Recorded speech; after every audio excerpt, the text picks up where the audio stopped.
Hey guys, and welcome to today's video where I'm going to be talking about 4 misconceptions regarding bioactive tanks, as well as answering some of your concerns about bioactive tanks which you sent in on Instagram.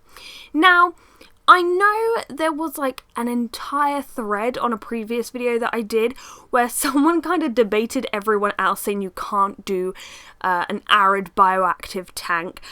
I didn't engage in that conversation, but what I will say is to that person, I'd probably encourage you to look up certain groups on Facebook, do a little research, check out the countless examples of fully functioning arid bioactive tanks, and kind of realise it can very much be done. But I also wanted to thank you because you kind of inspired this video, as I realised there are people out there who have some big misconceptions about bioactive tanks, and I wanted to clear that up. This actually moves me on to my first misconception, and that would be that all bioactive tanks look like this. So what I mean by this is a lot of people think the term bioactive tank simply refers to a high humidity jungle or forest-like setup, and you'll be forgiven for thinking so, as many examples of bioactive tanks, when you look them up, do look like this. However, that isn't the definition of bioactive tanks. I think the bio dude defined it quite well here.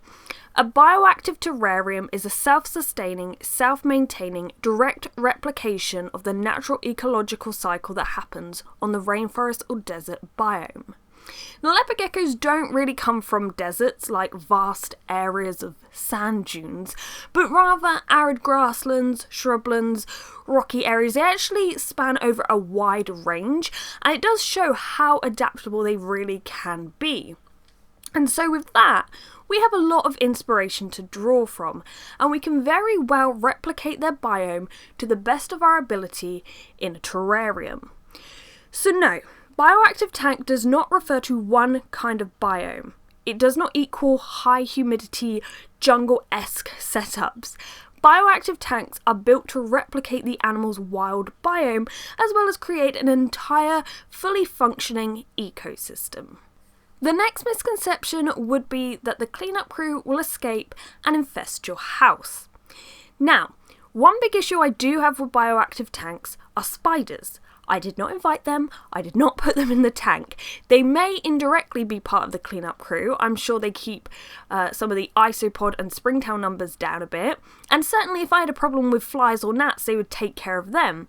However, they are formidable breeders, and every now and again, my bedroom gets full of baby spiders, and these are false widow spiders, so I'm not a massive fan, and trying to clear them out of a tank like this is almost impossible, and I've heard it's extremely common in bioactive tanks. So if you don't like spiders, then yeah, you might not want a bioactive tank. However, the actual cleanup crew, so the isopods, the worms, the springtails, if they get out of the tank, chances are they won't find a humid enough area in your house to survive. So in the tanks, even in an arid tank, you'll have like a shed and hide. You'll have somewhere that has slightly higher humidity, and the cleanup crew will probably spend a lot of time there. But once they leave that tank, they'll most likely dry up and die. Now, if you do live in a high humidity area, I know I have a lot of fans in the Philippines. I think that's quite a humid place. You may have a problem with this. I'm not going to lie, this may be a problem. The animals may survive outside the tank. But I would say like 90% of owners probably won't have this problem. I have found escaped woodlice, and they sadly have perished because they just do not have enough humidity outside of the tank to survive. The next misconception is that bioactive tanks are dirty and a sterile tank is better. Now, if you're dealing with a new or sick reptile, then yes, a sterile tank would be a better option to quarantine an animal in, as this allows you to monitor that animal easier. You're able to check if it's going to the toilet or not, you're able to check if there's a problem in that department, but really that's the only benefit I can see of using a sterile tank for a reptile. Bioactive tanks are probably one of the cleanest because not only does that poop not just sit there, dry out and wait for the the owner to remove it, it literally starts getting broken down by the cleanup crew straight away. I mean, they go mad for the stuff. And also, if any bad bits of bacteria or fungi happen to naturally occur, whether that's on a branch or a decaying plant or in the soil, the cleanup crew get on that pretty quickly. The cleanup crew are not only usually small enough, but also agile enough to get in every crack and crevice of the tank. I mean, there are parts of the gecko's backgrounds I wouldn't be able to get in. So actually, thankfully, we have the cleanup crew to go in there and clean it. They can get up, as I said, on the branches, on the leaves, and thoroughly clean them like they would in the wild. Not only that, but plants, especially ones like snake plants, purify the air, and without plants in the tank, technically the air could be quite stagnant, so plants are a massive benefit as well. But of course, as an owner, you do have to step in now and again. You do need to clean down the walls of the tank. If you're using a water bowl, you need to clean that. If your gecko has pooped down the front of their door, which Drogo regularly does, then you have to step in and clean that. But generally speaking, if these tanks are set up correctly, they are self-maintaining, they are self-cleaning. Sure, you have to trim them down sometimes and again ensure that everything is going smoothly, but you shouldn't have too much of a problem with cleanliness. The final misconception is that plants will do fine under UV. So what I mean by this is some people are already using a UV light and they don't think they'll need a growth light. And being completely honest with you guys, as I've mentioned before, this is incredibly short-sighted of me and poorly researched in many ways. I thought the succulents in Ziggy's tank would do fine under a bit of UV. I don't know why. Like, looking back, that was really stupid of me because they obviously didn't. And there's a really good reason for this. UVB and UVA, which the UV light produces, this occurs between 280 and 400 nanometers, okay, in the light spectrum. Whereas visible light, the light they need to photosynthesize, is between 400 and 700 nanometers. Now, obviously, our sun contains all of the wavelengths, so that's not a problem in the wild. But replicating the sun in captivity, sadly, we haven't quite got that, UV growth light mega bulb. I would love that. That would be amazing. So we do actually have to provide both separately. UV also can actually be somewhat damaging to plants too. So like we know that too much or an overexposure of UV can lead to cellular damage, damaging DNA and proteins and so on, hence why skin cancer can occur. So like any other organism, plants can also suffer the consequences of an overexposure to UV. I imagine plants that are used to harsher levels of UV will probably have a slightly elevated level of protection against them, and some actually even make their own sunscreen.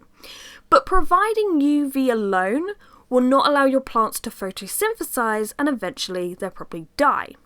So, when I do eventually set up Diego's bioactive tank, the tank hasn't actually arrived yet, so I'm still waiting on that. But when I eventually do, I'll have to be mindful of where I position these lights. I think I'd have to put growth lights sort of mainly over the plants and UV near maybe the front of the tank, somewhere where Diego can access it. So he gets the UV he needs, but it doesn't negatively affect the plants.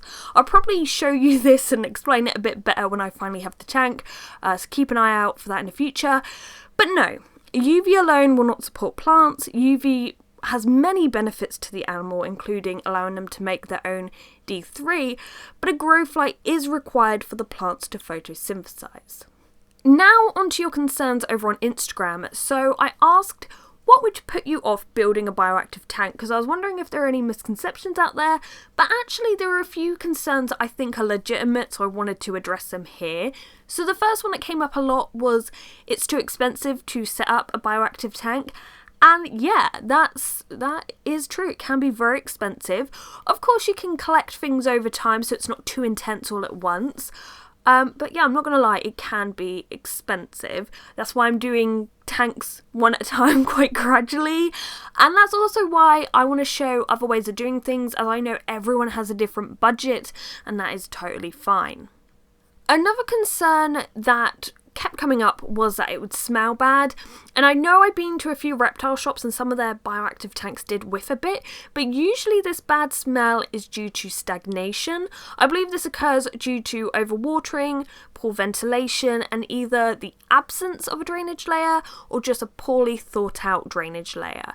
And some people will use activated charcoal in their tanks, as this is meant to sort of neutralize everything and prevent this problem, or at least take away the smell. I was tempted to add this in my tank once, and then I was told that it would take away the smell of stagnant water, but it would eventually dump that smell back in the tank. So if you did have this problem, it's best to tackle the problem head on. I think in general, if the tank is healthy, it would smell like quite earthy. Obviously, if your gecko goes to the toilet, it's going to smell bad at first.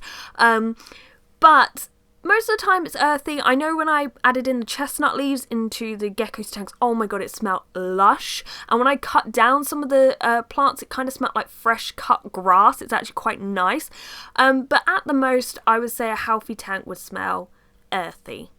And the final concern you guys really had was to do with plants. So what plants are safe, what happens if a plant dies. Some people are even concerned that if the plant died, it might go mouldy and make the gecko ill. Now, one thing we need to realise is that these animals would be amongst both living and dying plants in the wild. The cycle of life and death is absolutely natural and necessary. And like in the wild, the custodians of the tank will actually break down decaying plant matter. In turn, they poop it out and it makes the soil more fertile, which helps new plants grow. Obviously, that's super simplified, but yeah, that's like the circle of life and everything. So anyway, dying plants are not a problem. They're actually quite necessary in an ecosystem. As for safe plants, I will leave a link to a list of safe plants below. Also though, as I mentioned in a previous video, there are Facebook groups out there who have a load of information on them. So, as I mentioned, the Bioactive Leopard geckos and the Reptile and Amphibian bioactive setups, those groups have some information. So if you were interested, check them out. Another thing I do see that gets asked a lot, and it wasn't on Instagram, but I get it in comments all the time, is what happens if my gecko eats their cleanup crew?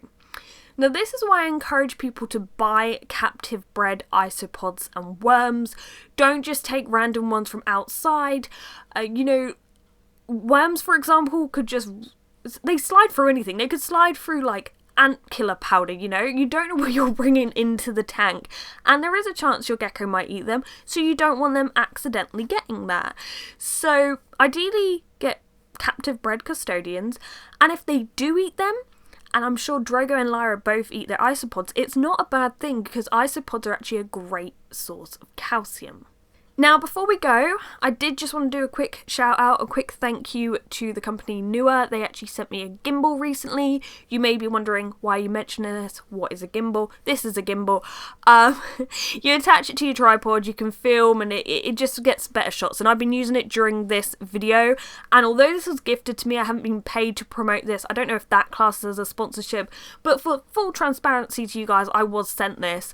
But if you're interested in camera equipment, you want to check them out, I'll leave their link below. But thank you to Newer. Anyway, thank you to you guys for watching. I hope this video has helped. As always, if you haven't already, please subscribe. But thank you and goodbye.